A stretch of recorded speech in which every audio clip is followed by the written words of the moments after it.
Welcome back to another video. मैं हूं अनुश्री अग्रवाल और आप देख रहे हैं चैनल यूनिकॉम। तो हम कर रहे हैं अकाउंट्स का पूरा सीरीज हम यहाँ पे कवर कर रहे हैं कि अकाउंट्स के मोस्ट इंपॉर्टेंट टॉपिक्स हम यहाँ पे कवर करेंगे इस सीरीज में। लास्ट वीडियो में मैंने आपको BRS समझाया था और आपको होमवर्क दिया था, BRS कंप्लीट करने के लिए दिया था और मैं उम्मीद करती हूँ कि आप सभी ने BRS प्रैक्टिस किया होगा। इस वीडियो में हम करेंगे रेक्टिफिकेशन। देखिए, मैंने आपसे कॉमेंट्स में पूछा था कि आपको जो टॉपिक्स टफ लगते हैं वो मुझे कॉमेंट्स में लिखकर बताओ। आपने अलग अलग टॉपिक्स लिखे, उनमें से एक था रेक्टिफिकेशन जो काफी इंपॉर्टेंट बनता है, उसमें से श्योर क्वेश्चन आता है एग्जाम में।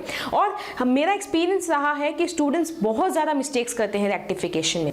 अगर मैं देखूं कि 100% अगर स्टूडेंट्स को कंसिडर किया जाए तो उनके अंदर अराउंड 80% स्टूडेंट्स का BRS सही होता है, लेकिन रेक्टिफिकेशन सिर्फ 20% स्टूडेंट सही करके आते हैं। बल्कि ये सबसे आसान पोर्शन है। ये किस पे बेस्ड है? आपकी जर्नल एंट्रीज के ऊपर, आपकी पोस्टिंग के ऊपर, रिकॉर्डिंग के ऊपर, इन्हीं के ऊपर बेस्ड है। लेकिन फिर भी सबसे ज्यादा स्टूडेंट्स इनमें गलतियां करते हैं। तो हम रेक्टिफिकेशन आज बहुत अच्छे से पढ़ेंगे। ये सीरीज आपको पसंद आ रही है, आप इसे फॉलो कर रहे हैं तो नीचे प्रेजेंट जरूर लिखिएगा, अपनी प्रेजेंट मार्क कीजिएगा ताकि मुझे पता रहे कि कितने स्टूडेंट्स इस सीरीज में हमको फॉलो कर रहे हैं। अब आगे अच्छे से पूरे वीडियो में मेरे साथ रहेंगे, पूरे अटेंशन के साथ, फुल एनर्जी के साथ एक एक चीज हम समझेंगे।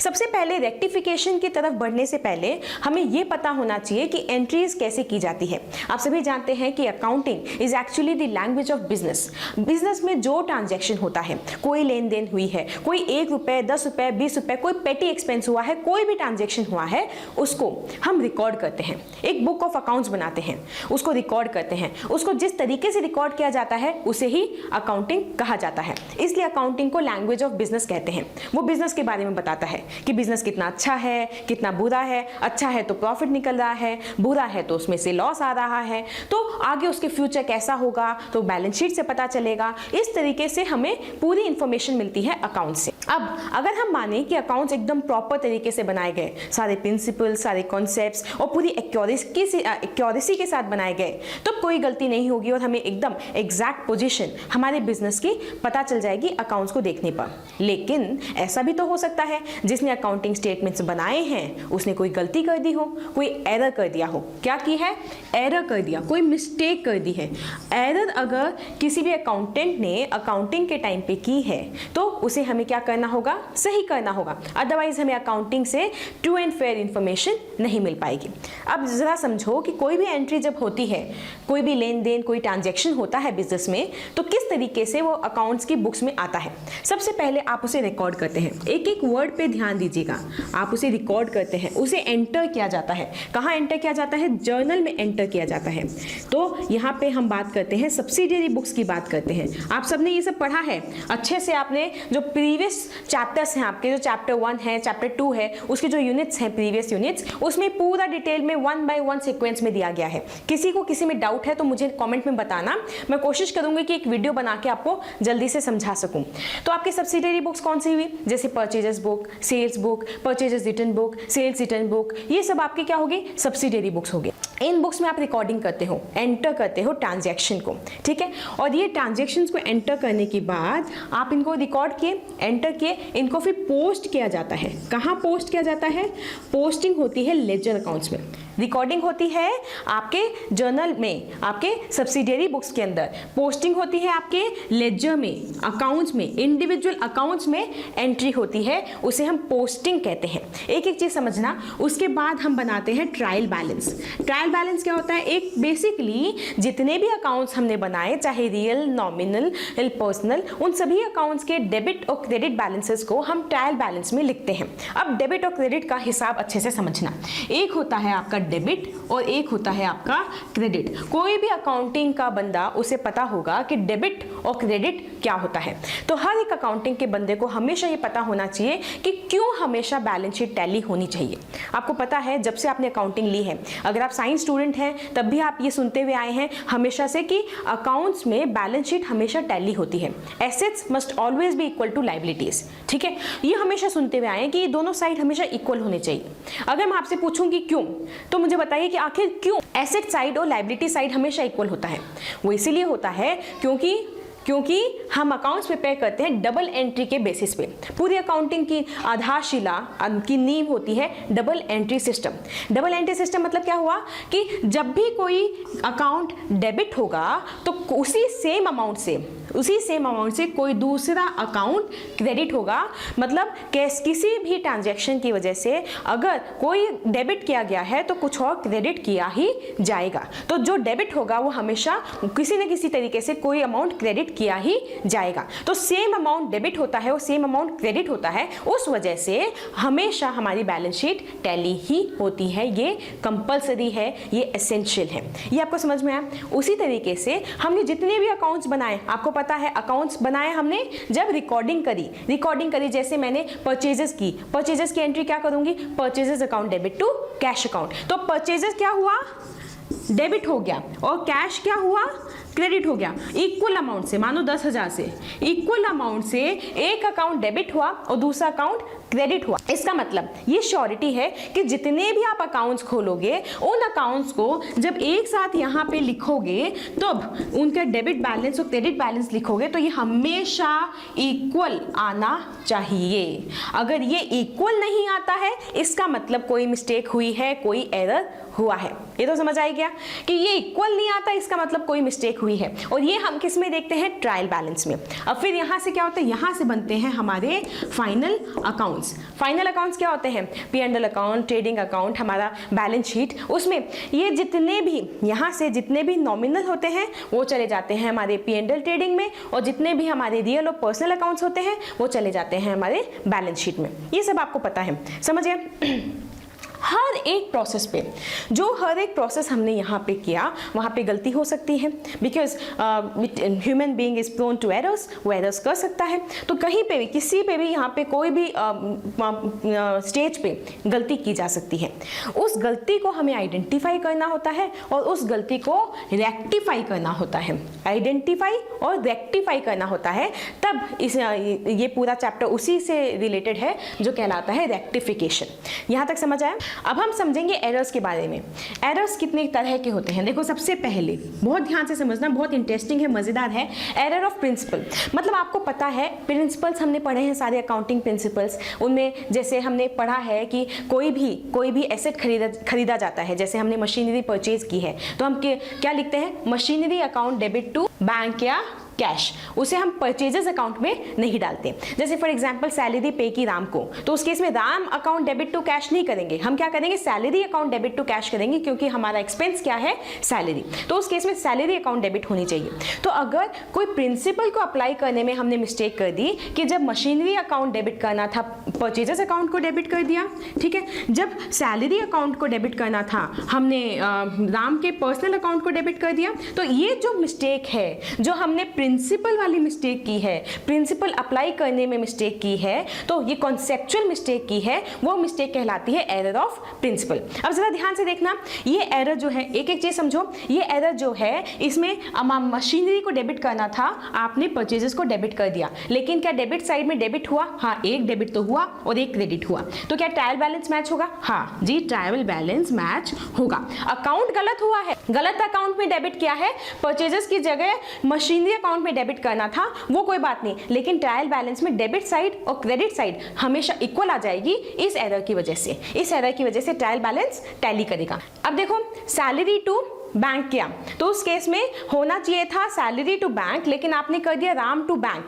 तो क्या हुआ, डेबिट तो हुआ और क्रेडिट भी हुआ, लेकिन गलत अकाउंट में हुआ। तो इसमें डेबिट हुआ है, क्रेडिट हुआ है, इक्वल अमाउंट से हुआ है, तो ट्रायल बैलेंस टैली करेगा, ट्रायल बैलेंस टैली करेगा। ट्रायल बैलेंस में कोई दिक्कत नहीं आएगी, बस अकाउंट गलत है तो हम उसकी रेक्टिफाइंग एंट्री पास करेंगे। ये समझ आ गया, ठीक है, वेरी गुड। उसके बाद एक एरर होता है जो कहलाता है error of omission.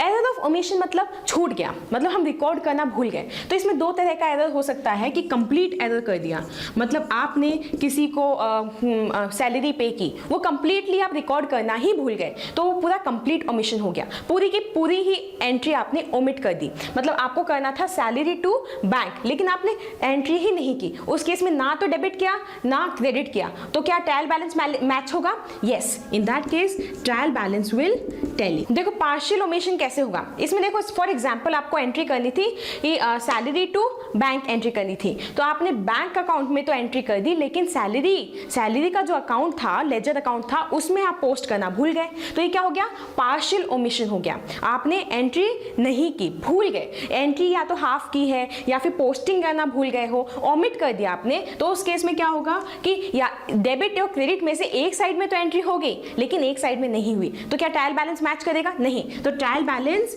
Will not tally. ठीक है, उसके बाद तीसरा आता है, वो होता है एरर ऑफ कमीशन। ये अब एरर ऑफ कमीशन सबसे बहुत ही आसान है लेकिन बहुत मजेदार है। जब आप क्या गलती करते हो, जब आप 1500 की जगह 500 लिख देते हो, आपने रॉन्ग अमाउंट एंटर कर दिया, रॉन्ग अमाउंट पोस्ट कर दिया, अकाउंट के रॉन्ग साइड में पोस्टिंग कर दी, आपने दूसरे अकाउंट में पोस्टिंग कर दी, तो उसे क्या कहेंगे, एरर ऑफ कमीशन। मतलब कोई भी जो एरर ऑफ प्रिंसिपल नहीं है, जो एरर ऑफ ओमिशन नहीं है, वो किस में आ जाएगा, एरर ऑफ कमीशन में आ जाएगा। समझ गए? तो इसमें सिंपली एरर ऑफ कमीशन में क्या होता है, आपने पोस्टिंग में गलती कर दी, टोटलिंग में गलती कर दी, बैलेंसिंग में गलती कर दी। मतलब आप जब सब्सिडियरी बुक्स का टोटल कास्ट करते हैं अकाउंट के अंदर, जैसे आपको पता है जो परचेजेस बुक होती है, इसमें कौन सी परचेजेस आती है, क्रेडिट परचेजेस। तो ये जो परचेजेस बुक आपके बनी, तो परचेजेस बुक के अंदर सारी एंट्रीज आ गई।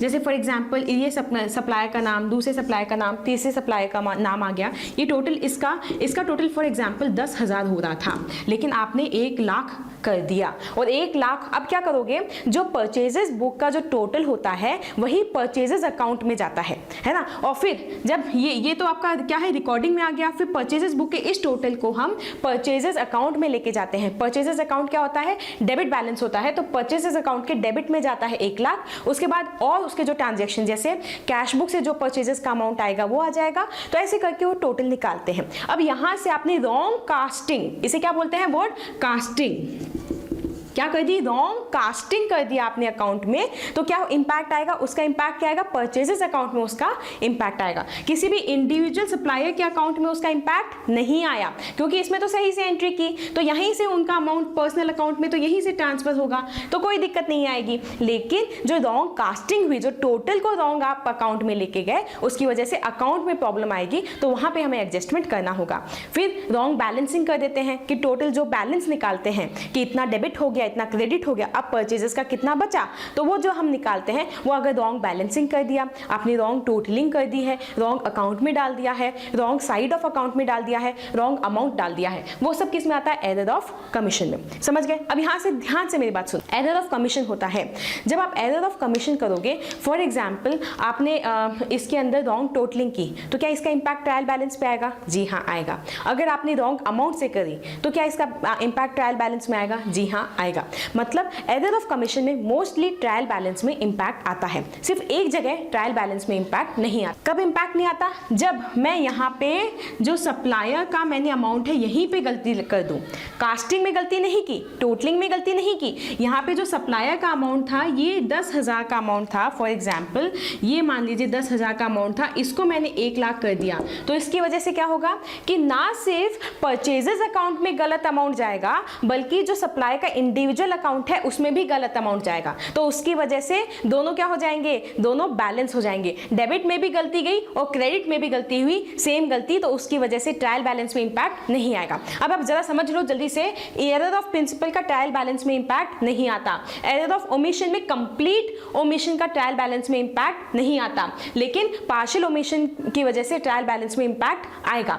और एरर ऑफ कमीशन में हर जगह ट्रायल बैलेंस में इंपैक्ट आता है, सिर्फ जब आप सब्सिडियरी बुक में ही एंट्री गलत कर देते हो, सब्सिडियरी बुक के अंदर एंट्री ही गलत कर दी, तब ट्रायल बैलेंस में इंपैक्ट उसका नहीं आएगा। यहां तक समझिए। उसके बाद तीसरी आती है कंपनसेटिंग एरर्स। एक ऐसे एरर्स, मतलब आपने एक जगह गलत डेबिट किया और आपने दूसरी जगह गलत क्रेडिट कर दिया, तो उसकी वजह से एरर्स दोनों क्या होगी, कंपनसेट कर दी, दोनों एरर्स आपस में एक दूसरे को कंपनसेट कर दी, तो उसका ट्रायल बैलेंस में इंपैक्ट नहीं आएगा, उसे कंपनसेटिंग एरर कहते हैं। ये आप एरर के टाइप समझिए कि इस तरह की एरर्स हो सकती है। अब जरा ध्यान दो, इन दोनों दोनों को मिक्स करो, जो मैंने आपको समझाया कि रिकॉर्डिंग, पोस्टिंग और उसके बाद ट्रायल बैलेंस और फाइनल अकाउंट्स, और फिर ये सब एरर्स हर जगह पे कैसे हो सकती है उसको समझेंगे। अब यहाँ पे समझिए, रिकॉर्डिंग जब आपने की, जब आपने जर्नल एंट्रीज बनाई, तो क्या क्या एरर कर सकते हो? Error of principle. क्या एरर ऑफ प्रिंसिपल हुआ? मतलब मशीनरी में डालना था, परचेजेस में डाल दिया, है ना, सैलरी में डालना था, राम अकाउंट में डाल दिया। ये क्या हो गए? एरर ऑफ प्रिंसिपल हुए, और जो वहां पे हो सकते हैं रिकॉर्डिंग के टाइम पे। इसकी वजह से ट्रायल बैलेंस में इंपैक्ट आएगा या नहीं आएगा? सोचो, इसकी वजह से ट्रायल बैलेंस में इंपैक्ट नहीं आएगा। उसके बाद दूसरा आता है, इसमें और क्या गलती हो सकती है कि आपने एंट्री ही नहीं की, आपने ओमिट कर दिया, ओमिशन, कंप्लीटली ओमिशन कर दिया, एंट्री लिखना ही भूल गए, तो error of omission, trial balance में इंपैक्ट नहीं आएगा। ऐसा भी हो सकता है कि एंट्री की एक साइड लिख दी, दूसरी साइड नहीं लिखी, मतलब पार्शियल ओमिशन कर दिया, तब भी ये एरर ऑफ ओमिशन कहलाएगा। इसकी वजह से ट्रायल बैलेंस में इंपैक्ट आएगा। ये रट जाना चाहिए, अब आपके दिमाग में एकदम फिट हो जाना चाहिए, चलना चाहिए दिमाग में साथ साथ कि डेबिट हुआ, क्रेडिट हुआ, नहीं डेबिट नहीं हुआ, क्रेडिट नहीं हुआ, तो ट्रायल बैलेंस में इंपैक्ट आएगा। अब देखिए तीसरी होती है, क्या गलती हो सकती है कि आपने रॉन्ग अमाउंट से एंट्री कर दी, ठीक है, हुआ था 10,000 का हमने परचेज किया था, आपने 1 लाख की परचेजेस दिखा दी, तो ये क्या हो जाएगा? आपका एरर ऑफ कमीशन। आपने रॉन्ग अमाउंट से एंट्री कर दी, रॉन्ग अकाउंट से एंट्री कर दी, वो आपने जब गलत अमाउंट वहां पे लिखा है तो आ जाएगा आपका एरर ऑफ कमीशन। उसके बाद देखो पोस्टिंग, आप यहां से अमाउंट उठा के, सबसे पहले आप देखो ध्यान से समझना, ये आपने परचेजेस अकाउंट बनाया। परचेजेस अकाउंट जब आप बनाते हो, परचेजेस अकाउंट का क्या बैलेंस होता है? डेबिट बैलेंस होता है। तो हम सबसे पहले परचेजेस बुक का अकाउंट यहाँ पे उठा के रखते हैं, ये होता है क्रेडिट, परचेजेस को शो करेगा। फिर हम यहाँ पे कैश बुक का अकाउंट अमाउंट उठा के रखते हैं, ये किसको शो करेगा? कैश परचेजेस को शो करेगा, ठीक है, ये आपको समझ में आया। अब देखिए, जब आपने परचेजेस की, यहाँ से ये अमाउंट लेके आए, ये जो अमाउंट लेके आते हैं इसे क्या कहते हैं? कास्टिंग। क्या किया आपने? कास्टिंग किया। ये आपने कैश बुक में से ये एंट्री उठाई, इसको क्या कहेंगे? पोस्टिंग। समझिए, ये वर्ड्स को समझ लीजिए ताकि आप क्वेश्चन को समझ पाएं।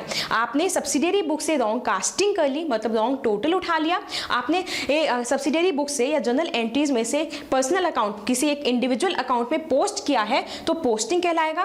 फिर आप इसको क्या करते हो? बैलेंसिंग। यहाँ पे फिगर निकालते हो कि बैलेंसिंग फिगर कितना है, और यहाँ पे क्या करते हो? टोटलिंग। ठीक है, समझ रहे हो, ये टोटलिंग हुआ, ठीक है। अब यहाँ पे क्या क्या गलती हो सकती है? आप रॉन्ग अमाउंट कास्ट कर सकते हो, है ना, रॉन्ग अमाउंट आपने कास्ट किया, यहाँ पे क्या गलती हो गई? रॉन्ग अमाउंट आपने पोस्ट किया, गलत अमाउंट पोस्ट कर दिया, हो सकता है ये पोस्ट नहीं किया, रॉन्ग अमाउंट पोस्ट किया तो error of commission, amount post करना भूल गए तो एरर ऑफ ओमिशन। समझ में आया? ये हो सकता है कि आपने यहाँ पे पोस्ट करना था, डेबिट साइड में आना था, आपने क्रेडिट साइड में पोस्ट कर दिया, तो wrong side of the account में पोस्ट कर दिया, तब भी एरर ऑफ कमीशन। गलत बैलेंसिंग कर दी, कैलकुलेशन मिस्टेक की, तो एरर ऑफ कमीशन। गलत टोटलिंग की है ना, तो अगर टोटलिंग कहीं यूज हुई है, जैसे अगर यहाँ पे तो हम बैलेंसिंग फिगर को ही आगे लेके जाते हैं, ठीक है, तो इसमें कोई दिक्कत नहीं आएगा, लेकिन कई बार टोटलिंग मिस्टेक कर देते हैं, जैसे सब्सिडियरी बुक की टोटलिंग मिस्टेक कर दी है या फिर कोई और टोटलिंग मिस्टेक की है, वो भी क्या कहलाएगी? Error of commission. तो ये समझ में आया? तो इसमें जो पोस्टिंग के टाइम पे जो एरर्स होती हैं, एरर ऑफ कमीशन भी होती है और एरर ऑफ ओमिशन भी हो सकती है। क्लियर? फिर अब आता है आपका अब ट्रायल बैलेंस। ट्रायल बैलेंस में क्या गलतियां होंगी? ट्रायल बैलेंस में आप क्या बनाते हो? आप इसके अंदर सारे अकाउंट्स लिखते हो, उनको डेबिट और क्रेडिट बैलेंसेस को यहाँ पे मेंशन करते हो, तो आपको पता चलता है कि ट्रायल बैलेंस मैच हुआ या नहीं हुआ। हो सकता है आपने कोई पर्टिकुलर अकाउंट मेंशन करना भूल गए हो, तो ये क्या कहलाएगा? Error of omission. हो सकता है गलत अमाउंट आपने लिख दिया हो, वो क्या कहलाएगा? Error of commission. हो सकता है गलत साइड में अमाउंट लिख दिया हो, वो क्या कहलाएगा? Error of commission. तो इस तरह की गलतियां आपके ट्रायल बैलेंस में हो सकती है। तो अब आपको ये समझना है कि जो error of commission, error of omission, error of principle और कंपनसेटिंग एरर्स, ये 4 तरह के एरर्स हो सकते हैं। ये यहाँ पे किसी भी स्टेज पे एरर हो सकती है, तो आपको बस ये जानना है कि कौन से स्टेज पे एरर हुई है, कौन सी एरर हुई है। फिर समझना है कि सही राइट होना क्या चाहिए था, हो क्या गया, मतलब क्या हो गया है, और फिर आप उसे कैसे रेक्टिफाई करोगे।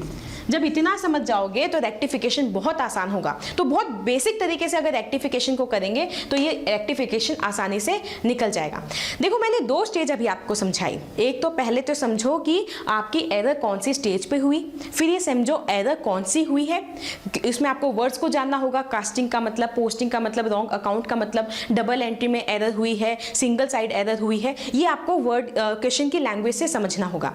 उसके बाद तीसरा इंपॉर्टेंट फैक्टर है जो आप सभी लोग इग्नोर कर देते हो वो है कौन सी स्टेज पे एरर डिटेक्ट हुई है। मतलब आपने ये समझ लिया कि राइट एंट्री क्या थी, रॉन्ग एंट्री क्या हो गई। अब ये रेक्टिफाइंग एंट्री पास करने से पहले आपको ये जानना जरूरी है कि कौन सी स्टेज पे आपने एरर की है और कौन सी स्टेज पे एरर आइडेंटिफाई की। अब इसमें देखिए स्टेज कौन कौन सी हो सकती है। जब आपने रिकॉर्डिंग कर रहे थे, जब आप पोस्टिंग कर रहे थे, उसी समय आपने एरर आइडेंटिफाई कर ली, उसी समय एरर आइडेंटिफाई होगी। मतलब ट्रायल बैलेंस बनाने से पहले एरर आइडेंटिफाई हो गई। तो आप इंडिविजुअल अकाउंट में जाके चेंज कर सकते हो, आप जाके जर्नल एंट्री कर सकते हो, तो काफ़ी आसान हो जाता है। इस स्टेज पे काफ़ी आसान हो जाता है। या फिर आपने रिकॉर्डिंग कर ली, पोस्टिंग कर ली और ट्रायल बैलेंस भी बना लिया, तब एरर आइडेंटिफाई हुआ, तब पता चला कि एरर हुआ। उस केस में हम एक अकाउंट खोलते हैं जो कहलाता है सस्पेंस अकाउंट, ताकि हम हमारे फाइनेंशियल स्टेटमेंट्स को जल्दी बना पाएं, हम ट्रायल बैलेंस को टैली करके फाइनेंशियल स्टेटमेंट्स बना पाएं। इसके लिए एक सस्पेंस अकाउंट खोला जाता है। जब हमें श्योर नहीं है, वन साइडेड एरर होती है कई बार, तो उस केस में हम क्या कर लेते हैं, सस्पेंस अकाउंट खोल लेते हैं। या फिर एरर कब हुई, आपने रिकॉर्डिंग कर ली, पोस्टिंग कर ली, ट्रायल बैलेंस बन गया और फाइनल अकाउंट्स बन गए। मतलब फाइनल अकाउंट्स बनने के बाद अगले साल एरर डिटेक्ट हुई। अब क्या करोगे।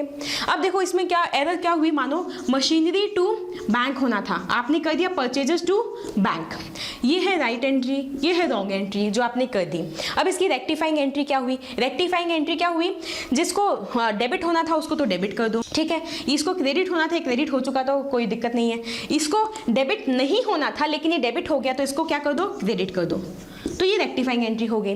लेकिन मशीनरी अकाउंट तो क्या है, आपके रियल अकाउंट है, तो ये तो बैलेंस शीट में आएगा, तो चलो कोई दिक्कत नहीं है, ये तो एज इट इज आ जाएगा। लेकिन परचेजेस है, ये परचेजेस पिछले साल के P&L पे इंपैक्ट डालनी थी, लेकिन पिछले साल का P&L तो बन चुका, फाइनल अकाउंट्स बन चुके। इस साल के P&L पे इसका इंपैक्ट नहीं आना चाहिए, एकदम डायरेक्ट इंपैक्ट परचेजेस का नहीं आना चाहिए, क्योंकि अगर इस साल के P&L पे इसका इंपैक्ट आता है तो it will show purchases return. ये क्या शो कर दिए, परचेजेस रिटर्न, जो कि हुई नहीं। इस वजह से हम यहाँ पे जो भी नॉमिनल अकाउंट्स होते हैं उनमें नॉमिनल अकाउंट को यूज नहीं करते, एक नया अकाउंट यूज करते हैं, वो होता है P&L एडजस्टमेंट अकाउंट। समझ गए। तो जो भी इस तरह की जिसमें नॉमिनल अकाउंट आएगा वहां पे P&L एडजस्टमेंट अकाउंट यूज कर लेंगे, वन साइडेड एंट्री के केस में सस्पेंस अकाउंट यूज कर लेंगे। तो ये चीज ध्यान रखना, ये बहुत बच्चे गलती करते हैं टेस्ट सीरीज में। मुश्किल से सिर्फ 2 या 3 बच्चे इस चीज को पकड़ पाते हैं, क्वेश्चन ढंग से नहीं पढ़ते हैं और यहाँ पे उनकी गलती हो जाती है। तो ये समझ लो, सबसे पहले पहचानो कि राइट एंट्री क्या होनी थी, रॉन्ग एंट्री क्या हो गई आपसे, और उसको कैसे रेक्टिफाई करोगे। तो पहले जानो कि कौन सी स्टेज पे एरर हुई है। जो पहचानना है कि रॉन्ग एंट्री, देखो राइट एंट्री तो आप इजीली कर लेते हो, रॉन्ग एंट्री में आपको जानना है कि रॉन्ग एंट्री के लिए क्वेश्चन को ढंग से पढ़ना है, क्या वर्ड यूज किए गए हैं, क्या सिर्फ एक अकाउंट में गड़बड़ हुई है या पूरी एंट्री में गड़बड़ हुई है। पूरी एंट्री में गड़बड़ हुई है तो आपको दोनों अकाउंट्स को कंसीडर करना है, सिर्फ एक अकाउंट में गड़बड़ हुई है तो एक अकाउंट को कंसीडर करना है। अब इसमें एक ग्राउंड रूल समझिए, जैसे ये आपका अकाउंट बैलेंस था, ठीक है, इस अकाउंट के बैलेंस को इंक्रीज होना था, ठीक है, आपने क्या कर दिया, उसे डिक्रीज कर दिया। ये इसका सही पोजीशन यहाँ पे थी लेकिन आप उसे यहाँ पे ले गए। अब क्या करोगे, सबसे पहले जो डिक्रीज किया उसको नलीफाई करो इंक्रीज करके, फिर जहां तक इंक्रीज करना था वहां पे डबल इंक्रीज करो।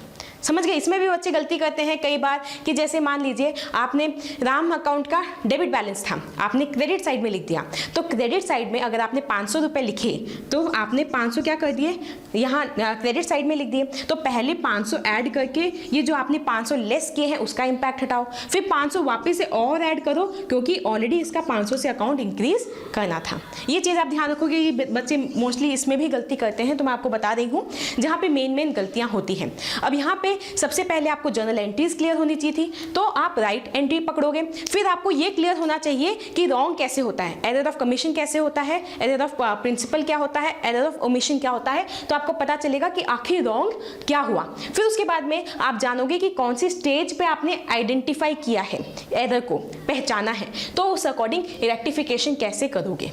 समझ गए। ये बहुत ब्रीफ में मैंने आपको रेक्टिफिकेशन समझाया है। आप अब अपने मॉड्यूल को पढ़ना शुरू कर सकते हैं। मॉड्यूल के इनिशियल जो इलस्ट्रेशंस हैं उनको ट्राई कर सकते हैं। सबसे पहले इस चीज़ को समझने की कोशिश कीजिए कि क्वेश्चन को अच्छे से समझने की कोशिश कीजिए कि क्या कहा जा रहा है, उसके बाद आप कर पाएंगे। कोई भी डाउट या कन्फ्यूजन हो तो मुझे कॉमेंट सेक्शन में ज़रूर लिख के बताइएगा। मैं कोशिश करूँगी कि जल्द से जल्द आपके कन्फ्यूजन को, डाउट को क्लियर करूँ। फिर उम्मीद करती हूँ कि ये वीडियो आपको हेल्प किया होगा। नेक्स्ट कौन सा चैप्टर चाहिए या रेक्टिफिकेशन के क्वेश्चन आप चाहते हो हो कि मैं सॉल्व करूँ, कोई मॉड्यूल के कोई स्पेसिफिक क्वेश्चंस यहाँ पे सॉल्व करूँ, तो नीचे कमेंट सेक्शन में बताना। फिर मिलेंगे एक नए वीडियो के साथ, तब तक के लिए पढ़ते रहिए, be energetic, be motivated, stay healthy, be happy, bye bye.